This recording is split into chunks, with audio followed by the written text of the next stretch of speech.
שלום, אני שוקי ישוב מיקב הגור, והנה המחשבות שלי לשבוע הזה.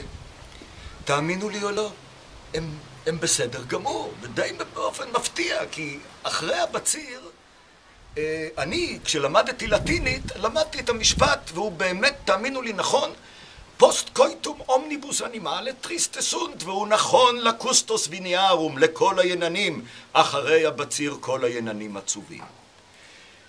למרבה המזל, אנחנו היננים פה בעקבי יהודה, אנחנו החלטנו לדחות את הדיכאון החורף שלנו בעוד חודש ימים, כדי לעשות חגיגות בציר ולהזמין את כל תושבי הארץ אלינו, לכל היקבים פה באזור, וכמובן ליקב שלנו, ואתם יכולים לראות שאנחנו עסוקים בלהכין שולחנות פיקניק וסלסילות פיקניק ויינות חדשים ואת כל הריחות הנפלאים האלה, כדי שתבואו ותחגגו איתנו את כל החודש הזה. אחר כך אנחנו ניכנס לדיכאון החורף שלנו, וזה בסדר גמור חברים, זה בסדר גמור.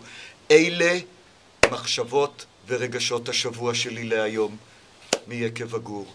שלום.